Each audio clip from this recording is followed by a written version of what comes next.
Pharaoh's dreams. And it came to pass at the end of 2 full years, that Pharaoh dreamed, and, behold, he stood by the river.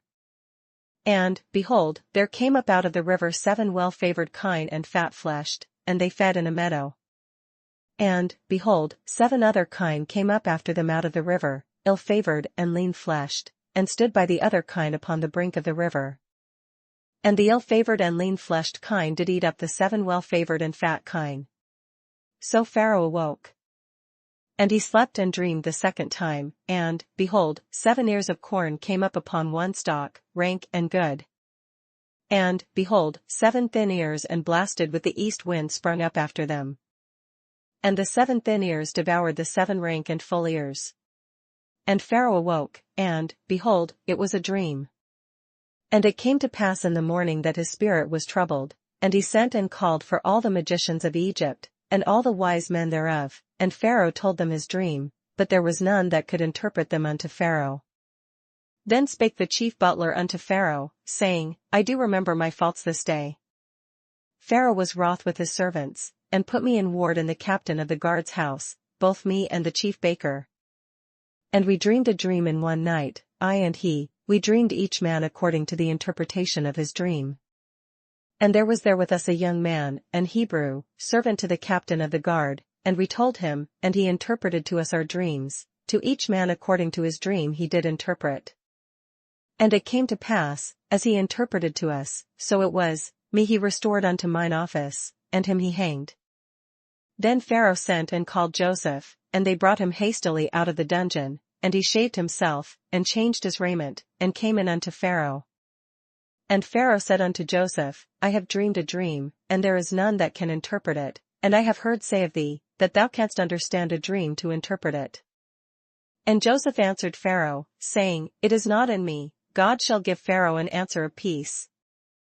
And Pharaoh said unto Joseph, In my dream, behold, I stood upon the bank of the river. And, behold, there came up out of the river 7 kine, fat-fleshed and well-favored, and they fed in a meadow. And, behold, 7 other kine came up after them, poor and very ill-favored and lean-fleshed, such as I never saw in all the land of Egypt for badness. And the lean and the ill-favored kine did eat up the first 7 fat kine. And when they had eaten them up, it could not be known that they had eaten them, but they were still ill-favored, as at the beginning. So I awoke. And I saw in my dream, and, behold, 7 ears came up in one stalk, full and good. And, behold, 7 ears, withered, thin, and blasted with the east wind, sprung up after them. And the thin ears devoured the 7 good ears, and I told this unto the magicians, but there was none that could declare it to me. And Joseph said unto Pharaoh, The dream of Pharaoh is one, God hath shewed Pharaoh what he is about to do. The 7 good kine are 7 years, and the 7 good ears are 7 years, the dream is one. And the 7 thin and ill-favored kine that came up after them are 7 years, and the 7 empty ears blasted with the east wind shall be 7 years of famine. This is the thing which I have spoken unto Pharaoh, what God is about to do he sheweth unto Pharaoh. Behold, there come 7 years of great plenty throughout all the land of Egypt. And there shall arise after them 7 years of famine, and all the plenty shall be forgotten in the land of Egypt, and the famine shall consume the land. And the plenty shall not be known in the land by reason of that famine following, for it shall be very grievous.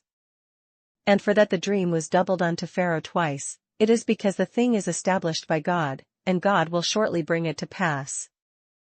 Now therefore let Pharaoh look out a man discreet and wise, and set him over the land of Egypt.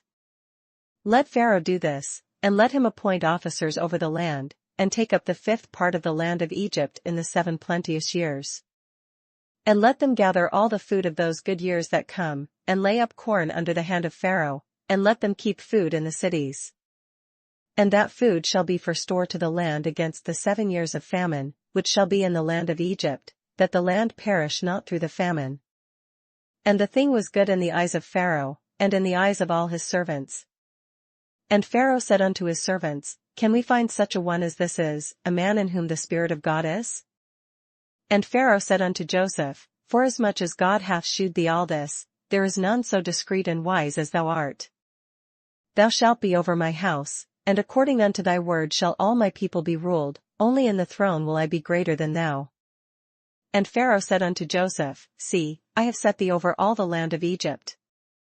And Pharaoh took off his ring from his hand, and put it upon Joseph's hand, and arrayed him in vestures of fine linen, and put a gold chain about his neck. And he made him to ride in the second chariot which he had, and they cried before him, Bow the knee, and he made him ruler over all the land of Egypt. And Pharaoh said unto Joseph, I am Pharaoh, and without thee shall no man lift up his hand or foot in all the land of Egypt. And Pharaoh called Joseph's name Zaphnath-Paneah, and he gave him to wife Asenath the daughter of Potiphar a priest of On. And Joseph went out over all the land of Egypt. And Joseph was 30 years old when he stood before Pharaoh king of Egypt. And Joseph went out from the presence of Pharaoh, and went throughout all the land of Egypt. And in the 7 plenteous years the earth brought forth by handfuls. And he gathered up all the food of the 7 years, which were in the land of Egypt, and laid up the food in the cities, the food of the field, which was round about every city, laid he up in the same. And Joseph gathered corn as the sand of the sea, very much, until he left numbering, for it was without number. And unto Joseph were born 2 sons before the years of famine came, which Asenath the daughter of Potiphar a priest of On bare unto him. And Joseph called the name of the firstborn Manasseh, for God, said he, hath made me forget all my toil, and all my father's house. And the name of the second called he Ephraim, for God hath caused me to be fruitful in the land of my affliction. And the 7 years of plenteousness, that was in the land of Egypt, were ended. And the 7 years of dearth began to come, according as Joseph had said, and the dearth was in all lands, but in all the land of Egypt there was bread. And when all the land of Egypt was famished, the people cried to Pharaoh for bread, and Pharaoh said unto all the Egyptians, Go unto Joseph, what he saith to you, do. And the famine was over all the face of the earth, and Joseph opened all the storehouses, and sold unto the Egyptians, and the famine waxed sore in the land of Egypt. And all countries came into Egypt to Joseph for to buy corn, because that the famine was so sore in all lands,